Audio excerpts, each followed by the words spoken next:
today we're going to be filming my June wrap-up, otherwise known as Why Sam is Full of Shit.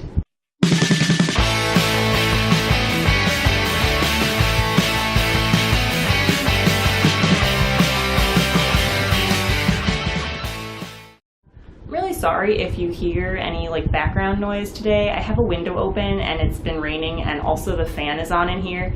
It's 104 degrees in my house and I just can't sit without that stuff, so bear with me if there is noise. If there's not, then never fucking mind. Also, I don't know if you can tell, but I have a pretty wicked sunburn right now. I was actually out in the world yesterday when it was also 100 degrees because I went to go see my friend's band play at Summerfest, which is a big music festival here in Milwaukee, and they played at noon, and even though I was wearing sunscreen, the sun was nobody should be outside right now, and it burned me. So that's fun. That's a fun story. Nobody cares about that. Let's talk about the books I read in June. Alright, so the first book that I'm going to talk about in here is also the first example of why I'm full of shit, and that is The Bell Jar by Sylvia Plath. If you watched my May wrap-up video, you will recognize this cover because I said I was going to finish it before the end of May. I filmed that on the 30th and I was I'm almost done, I'm totally going to finish it, and I totally just didn't pick it up to read it again for 2 weeks. But that doesn't say anything about this book. This book is one of my favorite books of all time. I give it 5 stars consistently since high school. I love this book. I just wasn't reading anything for a while there, but yeah, Bell Jar. It's really excellent depiction of somebody having kind of a mental breakdown, which I'm sure sounds really appealing, but I love it. All right. The second book that I read this month, and the only book from my June TBR that I actually read, is Harry Potter and the Deathly Hallows by J.K. Rowling. We all know it. We all love it. Still good, 10, 15 years later, whatever. 10 years later, I think. 11. When the fuck did this book come out? You know. But Harry Potter series. Still love it. Yeah. The next one that I read is This Is Where It Ends by Marika Nijkamp. I talked about this book a little bit in my mid-year check-in video, and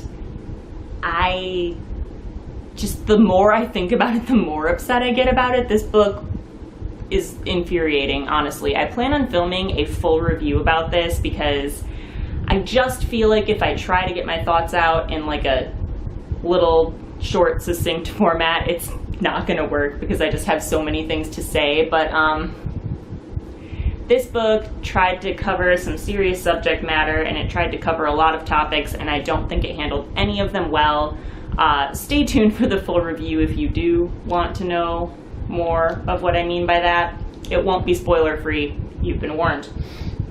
The next thing that I read is much happier, and that is Cat Wings by Ursula K. Le Guin. This is a middle grade story about cats that were born with wings, just as it sounds like, and it's so fucking cute. They leave the city that they live in to go find a better life in the country because that's what their mom wants for them, and that's all their misadventures trying to make a life for themselves, and it has a happy ending. And it's really adorable, and it's also the first in a series, and I'm really excited to read the rest of them, so I really liked it. I gave it 4 stars. Incidentally, if you are curious about this book, if you like Ursula K. Le Guin, or you really like cats, or you really trust my opinion, or you enjoy children's books, or you have a kid, maybe. I do have a second copy of this book, because I bought these as a set that came with the whole series, and I think because I bought it used, I think whoever packaged it thought these were 2 different books. They're not. I checked. So if anybody wants this second copy, let me know. I could mail it to you because I don't need 2. The last thing I'm going to count in this June wrap-up, but that I actually read today, July 1st, is The Witch Doesn't Burn in This One by Amanda Lovelace. This is example 2 of why I'm full of shit, since, like I said, I actually read it in July, but I'm counting it in a June wrap-up because it's the first and you can't stop me. This is a poetry collection, and it's the second in a series that's called Women Are Some Kind of Magic, and it's all poetry collections by Amanda Lovelace.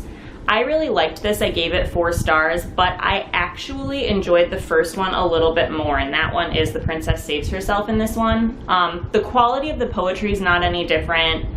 The subject matter is not necessarily different. There was just something about the poetry in the first one that resonated with me a little bit more, but I still highly recommend both of them. It's emotional poetry about being a woman in our current times. There's a lot of like literary references in it too, but to like popular books from like our generation, like my generation.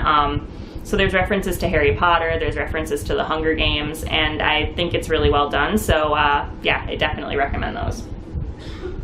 And that is my June wrap-up. I did start reading We by Yevgeny Zamyatin, and I am about halfway done with it, and I'm really, really liking it so far, but I'm not going to say that I'm counting it in this wrap-up because clearly I've fallen into a trap with that before. But it is putting me in the mood to get back into some more dystopian and sci-fi stuff, which is really kind of my wheelhouse, and I haven't been reading a ton of it lately. So I'm probably going to be reading some more of that stuff this coming month, but I'm not going to make a TBR video because those don't seem to work out well for me. I think I'm more of a mood reader than I like to like pretend I am. So yeah, not going to do that. So we'll see how it goes. I'm just going to read whatever I feel like. But yeah, I guess that's it from me for now. Let me know what you read this month, or you know, make fun of me in the comments for just being full of crap all the time, or, you know, whatever. Just talk to me. Like, subscribe. Have a great day. Bye.